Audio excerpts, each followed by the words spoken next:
Ei, neața, dragilor, sunt Victor și bine v-ați la un nou video. Astăzi avem în față în sfârșit renumitul Crimson Desert, care a fost lansat tocmai în această noapte. L-am jucat pe live și a fost genial, dar vreau acum să vedem în detaliu împreună cum arată fiecare setare, să le combinăm și să vedem cum putem scoate maxim de FPS din jocul ăsta pe PC-ul meu. O să-l jucăm evident pe configurația mea cu RTX 4090 de la Gigabyte, varianta overclock fără să fac overclock, cu un procesor i9 14900 KF și 64 de GB de RAM la 5600. Gameplay-ul o să-l înregistrăm ca și până acum pe Elgato-ul meu 4K direct în ProRes 422 LT pe Mac, ca să nu pierdem niciun strop de FPS și să avem cadrele pe secundă reale și fără niciun strop de alterare. Dragilor, nu mai pierdem nicio secundă, haideți să vedem care e faza cu minunăția asta de joc. Lego! No, bueno, dragilor, suntem în meniu și haideți să ne uităm la setări și să începem fără niciun strop de ajutor de la AI. Am pus upscale-ul pe off, o să fie performanța RAW reală a 4090-ului meu și da, la graphics am pus totul pe absolut ultra, iar dacă punem pe cinematic din meniul ăsta de custom, vom avea toate la cinematic, adică maximum ce se poate, dar lighting quality nu e la maxim,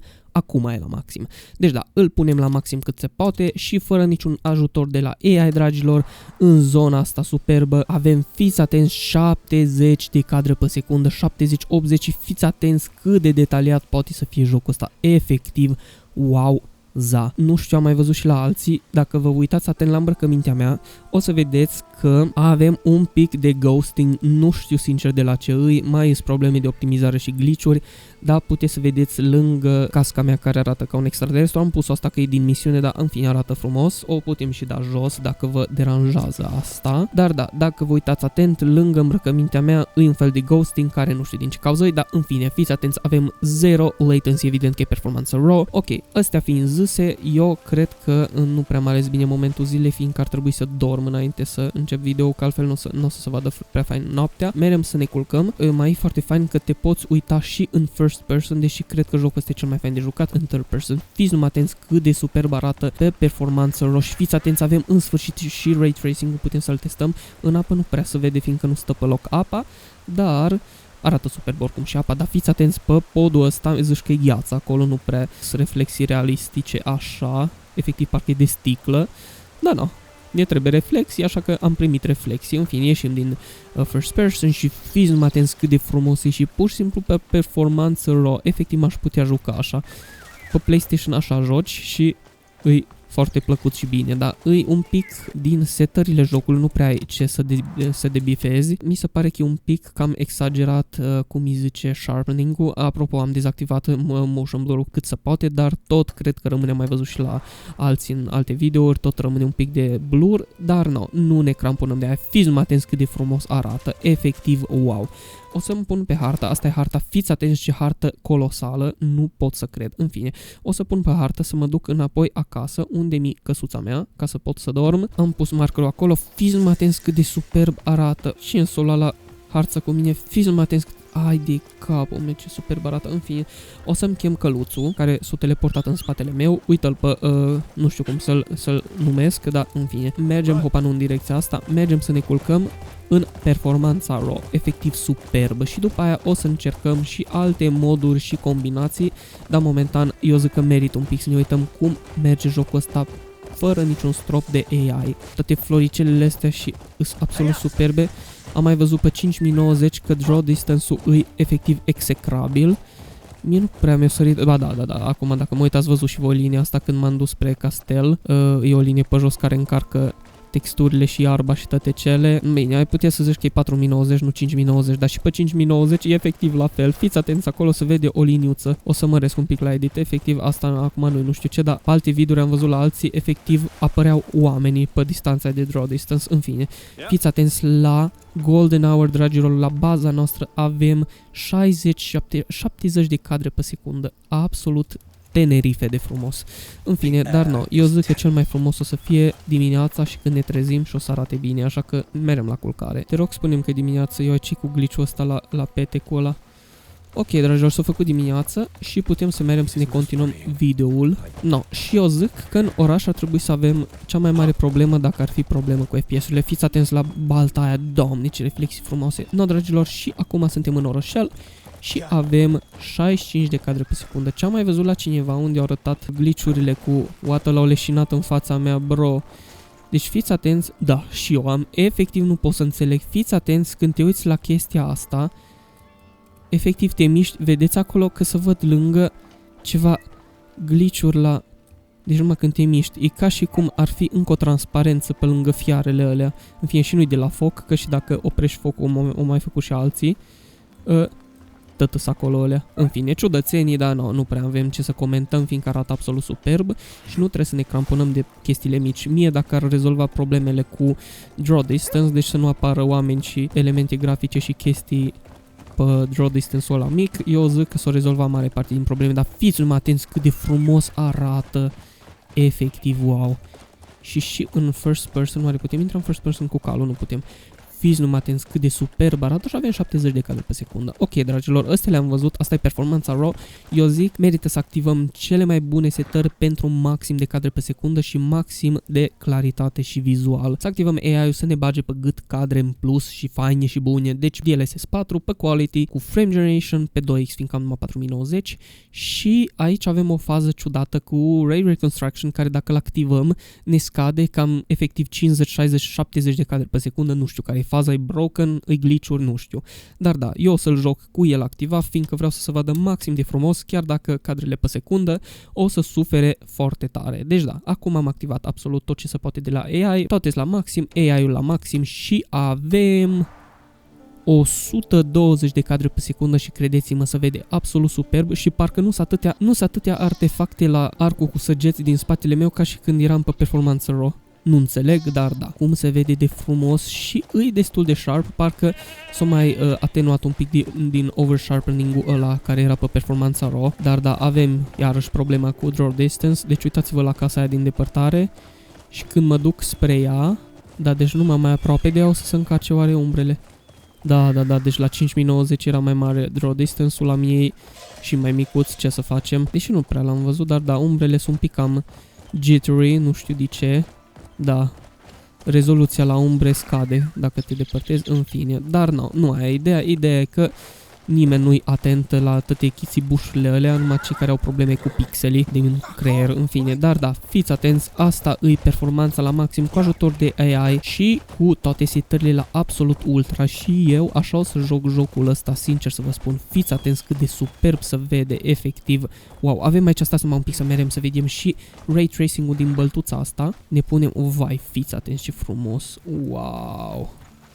Ok, n-ai ce să comentez, arată sublim de frumos, fiți atenți. Sheesh. Deci ce texturi și ce... Ok, texturile când ești în first person par un pic low, dar nimeni nu o să joace în first person, sau nu prea mult, deci cam așa o să joace majoritatea lumii, deci aici totul se vede efectiv sharp la maxim de frumos. No, bun, dragilor, astea le-am văzut, asta e performanța cu ajutor de la AI, ne urcăm pe Horsey. Și oaci cu glitch-ul acolo. Aoleu, fiți atenți, draw distance-ul la 5 metri în fața mea. Ce sărăcie. Broci înalt e ăla. În fine, dragilor, asta am zis că e performanța cu... Ioi, ce nașpa, acum văd draw distance-ul și la depărtare. Aoleu. Cred că tocmai au apărut oameni acolo, că aici n-am mai fost. Cred că am stat numai pe lângă castel. Ok, deci asta dacă s-ar rezolva, l-aș iubi maxim jocul. Deci draw distance-ul e și problema mea. Hai, cu artefactele, cu alea ducă să da totuși, bro, să apară omuleți și chestii. Astea le-am zis, dragilor, acum ce zic eu să facem îi să dezactivăm ceea ce v-am spus că ne mănâncă din cadrele pe secundă de le turbă și anume Ray Reconstruction. Deci unde stăm acum? Avem 100, să zicem 110 cadre pe secundă. Fiți atenți dacă dezactivăm Ray Reconstruction. Efectiv, ce sărăcie, avem încă avem vreo 50-60 de cadre în plus pe secundă. Bro, avem 160, avem 110. Ce sărăcie cu Ray Reconstruction. Și pare și mult mai sharp jocul. Acum văd că avem niște... Aoleo, lângă noi un pic de glitch-uri, nu știu dacă le-am avut mai înainte, o să mă uit rapid. Dar da, fiți atenți, fără Ray Reconstruction parcă nu arată așa frumos, dar bro, 60 de cadre pe secundă, dă-l în spume, eu mă așteptam să fie așa pe performanță RAW. Dar în fine, să sperăm totuși că o să se rezolve problema cu draw distance-ul. Dar da, fiți atenți fără Ray Reconstruction dacă chiar vrei să ai cadre multe pe secundă și credeți-mă că se vede fain. Deci pe aici avem vreo 90 sau 100, acum avem 160. OMG. Fiți atenți castelul ăla ce frumos se vede, wow. Și munți și toate alea.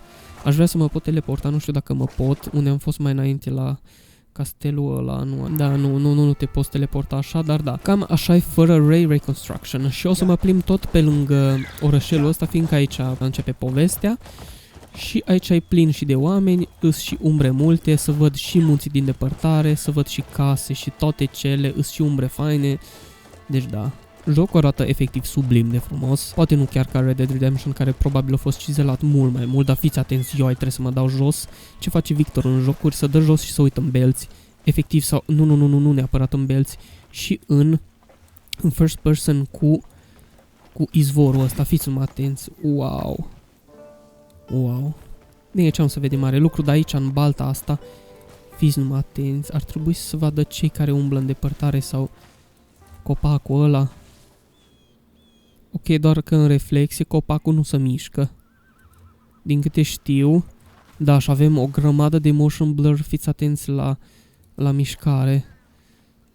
Ok, nu știu care e faza cu ray tracing-ul, e la maxim tot. În fine, astea deja schițibușuri de oameni cu probleme cu pixelii.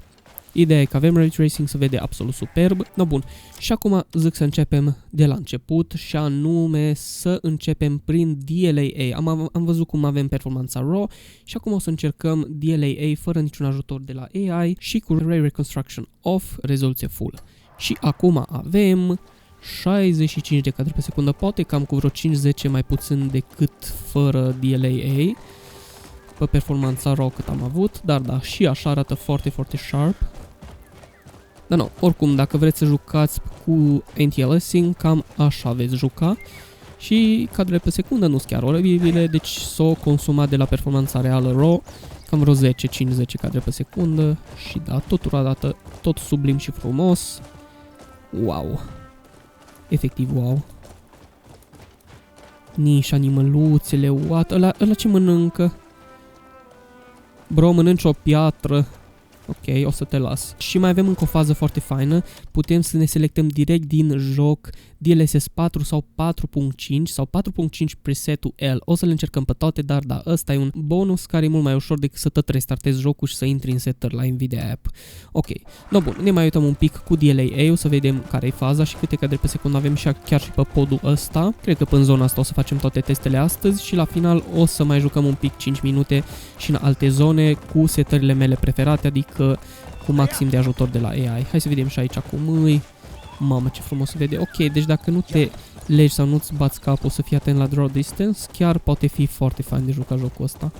Și cred că o să-l joc mult și bine. Astea fiind zise, haideți să trecem la următoarea setare și anume activăm și Ray Reconstruction, să vedem pe DLAA cu Ray Reconstruction cât FPS avem. Deja, se pare că deja ne doare foarte tare sufletul, bro, ce sărăcie setarea aia. Am pierdut vreo 35 sau 40 de cadre pe secundă. Efectiv mă dor ochii. Cred că nu o să continuăm foarte mult așa, deci acum ai DLAA cu Ray Reconstruction. Placa video e la 99%, 400 de W, procesorul e ok, dar bro, nu știu care e faza cu Ray Reconstruction-ul ăla.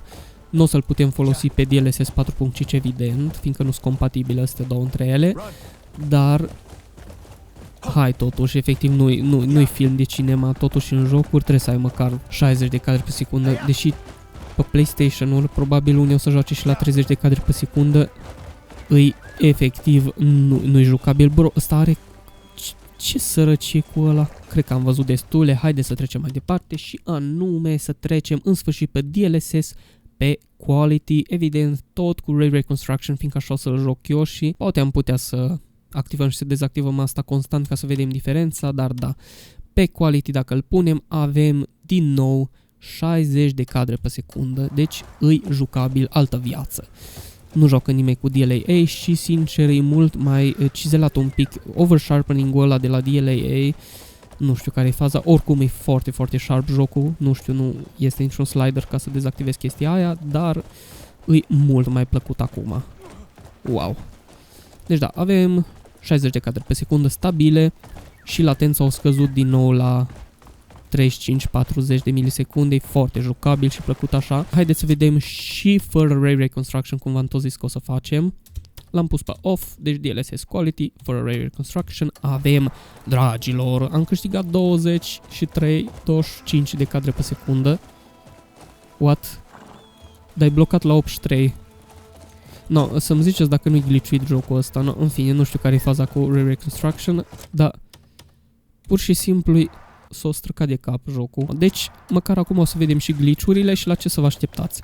Dar oricum, am câștigat cadre pe secundă bune, dezactivând chestia aia. Am făcut-o și asta, haideți să trecem și pe DLSS, pe presetul de performance, fără Ray Reconstruction, am zis performance. Așa. Și fără Ray Reconstruction avem 80 de cadre pe secundă, ca și cum am avut mai înainte. Vreau să bloc jocul pe 83 de cadre pe secundă, ci sărăcie. Se pare că în unele preseturi sau când te joci cu Ray Reconstruction, nu știu care e faza, dar în fine, jocul se blochează pe 83 de cadre pe secundă. În fine, dragilor, ne-am lămurit și cu presetul de performance. Urmează să vedem DLA-ul cu DLSS 4, deci să fim pe rezoluție full cu frame generation în sfârșit și lăsăm și Ray Reconstruction on și off, o să testăm. Ok, bun, îl dăm apply și avem performanță cu rezoluția nativă 3440 x 1440 cu DLA și frame generation 2x, fiindcă am doar un 4090. Se vede chiar ok, avem un pic de shimmering sau da, sunt un pic de glitch-uri vizuale. Baza de FPS cred că era cam 35-40. Da, vreo 35 era, deci nu-i prea genial să folosești frame generation când nu ai măcar 60 de cadre pe secundă. Da, am văzut și asta, am văzut glitch-urile, să dezactivăm și Ray Reconstruction, să vedem câte cadre pe secundă primim în plus. Și da, fiți numai atenți pe DLA, fără Ray Reconstruction, arată mult mai sharp. Și avem 104 cadre pe secundă. Pur și simplu mâncător de FPS-uri, Ray Reconstruction-ul ăla. În fine, efectiv nu mă pot opri din mirarea cu privire la draw distance și cum apar chestiile în față, dar nu-i mare bai. Ok, dragilor, am văzut și fără Ray Reconstruction, haideți să ne continuăm. Am dat un restart la joc și cred că s-o cam rezolvat din probleme. Nu mai avem limita de cadre pe secundă, nu știu care a fost faza, în fine, broken de numai momentan jocul. Dar da, ne continuăm ideea și eram pe presetul de performance cu Ray Reconstruction on și da, și-a revenit, nu știu, mai trebuie să dăm restartul la joc. În fine, acum avem cu presetul de performance, avem 90 de cadre pe secundă, deci da, acum e mai acceptabil, nu știu care a fost cu limita aia, în fine, un pic broken jocul, dar e de așteptat că nu, tocmai ce s-a lansat, o să mai fie multe patch-uri din câte am văzut și da, din câte vedem pe performance, DLSS 4, mult mai soft imaginea. Și dacă dezactivăm, cred că totuși dacă tot dezactivezi și activezi Ray Reconstruction, îl strici de cap pe cuvânt. Acum o dezactivăm și pe presetul de performance, dragilor, avem... Deci efectiv Ray Reconstruction strică imaginea mai mult, nu știu, habar n-am. 130 de cadre pe secundă, pe cuvânt. Când te uiți în sus, evident că nu mai are nimic de încărcat jocul și ai maxim de cadre pe secundă. Dar fiți atenți aici. E mult mai clară imaginea. Și am câștigat la cadre pe secundă, zici că avem 5090, bă, ce sărăcie cu Ray Reconstruction-ul ăla. În fine, și nici nu mi se pare că e rezoluția așa mică față de, habar n-am, presetul de performance, poate, hai să vedem. Da, nu e chiar la fel, văd un pic mai multe detalii și poate și un pic din grain, deși nu cred că e grain, dar da, se vede că rezoluția internă e mai mare. Dar da, câștigăm vreo 30, 25, 30 de cadre pe secundă punând pe presetul de performance. În fine, dragilor, ăsta fiind făcut, haideți să vedem pe presetul de performance cu frame generation pus pe 2x, fiindcă vrem să vedem câte cadre pe secundă putem obține așa. Și da, limita la mine la monitorul e ca să nu fac screen tearing, e pus la 167 sau nu știu, așa e cu VSync cu on, dar da, cred că am avea mult mai mult pe la 200. Wow! Deci ok, pe performance cu frame generation, pe 4090 avem atâta și fără Ray Reconstruction și acum se pare că o vine și ceața, nu mai e la fel lumina, adică testele nu sunt mai la fel, dar nu, e imposibil de făcut la fel, în fine. Iar acum vreau să încercăm pe DLSS 4.5 începând cu DLA fără niciun strop de ajutor de la AI și cu Ray Reconstruction pus pe on. Îi dăm apply, fără niciun ajutor de la AI, pe DLSS 4.5 avem tot 35 de cadre pe secundă. Și acum e nașpa că e și ceață, n-am ce să-i fac. placa video efectiv cred că imediat intră în scurt, glumesc, dar nu. Doamne, nu mai plouat, acum n-am mai prins ploaia, hai să vedem stropii. Ok, iarăși realismul nu e la el acasă, stropii de apă sunt mult mai mici și stropelile în baltă sunt mari, în fine, n-au relevanță, dar da. Eu zic să schimbăm presetul de quality cât câștigăm, tot pe ploaie. Și da, dragilor, deja puteți vedea că am câștigat 30 de cadre pe secundă în plus, avem 60 de cadre pe secundă stabile, plouă, dar da, un pic rezoluția se vede că e mai mică, la frunze cei drept, dar avem și Red Reconstruction on, iar acum, dacă suntem pe presetul 4.5M de quality, dacă dezactivăm Red Reconstruction, da, am mai câștigat vreo 20 de cadre pe secundă în plus și, no bun, dragilor, cred că am văzut, da, fiți atenți acolo în depărtare, se vede că e DLSS 4.5. What? Cum să văd umbrele acolo, bro? Și eu zic că să mai încercăm și presetul de performance pe 4.5 fără Ray Reconstruction la început. Și din nou jocul a intrat în baula cu 83 de cadre pe secundă, trebuie să ieșim. Și măcar și-a revenit și vremea. Bun, am rămas pe DLSS 4.5 pe performance fără Ray Reconstruction și putem vedea direct că avem 120 de cadre pe secundă. Se vede că rezoluția internă a jocului e mult mai mică, la frunze mai ales, se vede acel sharpness forțat de pe rezoluție mai mică, dar totuși jocul e jucabil la maxim și poate că e un pic mai decent pe 4.5 decât pe DLSS 4 și folosind presetul M pe care suntem acum. Eu zic să mai încercăm și pe DLSS 4.5 presetul de quality cu frame generation și cu ray reconstruction dezactivat momentan și după aia îl activăm să vedem cât câștigăm. Deci da, acum avem 150 de cadre pe secundă, dar nu, performanța e top după cum puteți vedea.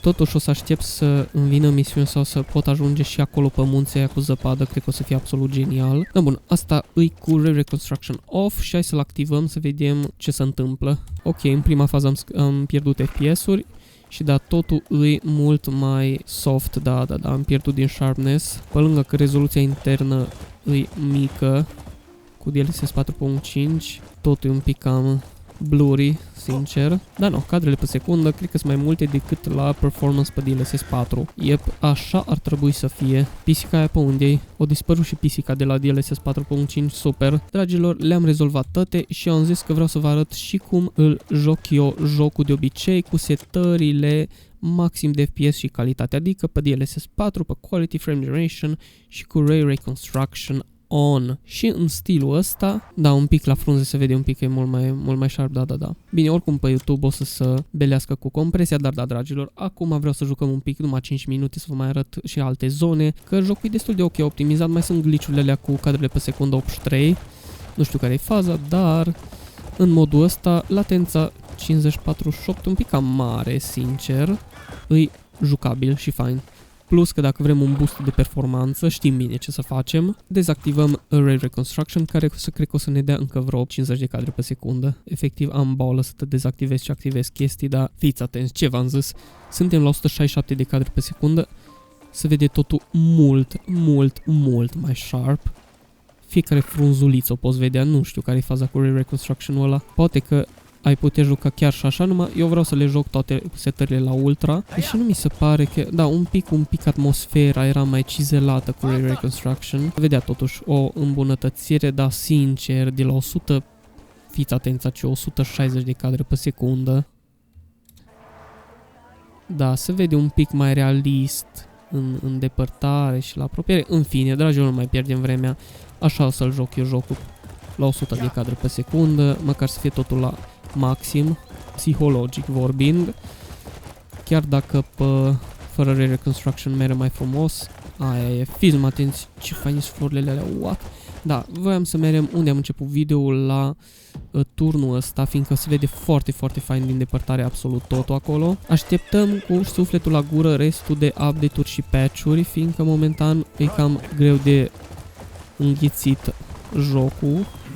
Mai sunt glitch-uri și dacă tot te joci mult cu Ray Reconstruction și cu alea, riști să... Am călcat în picioare o gâscă, îmi pare foarte rău.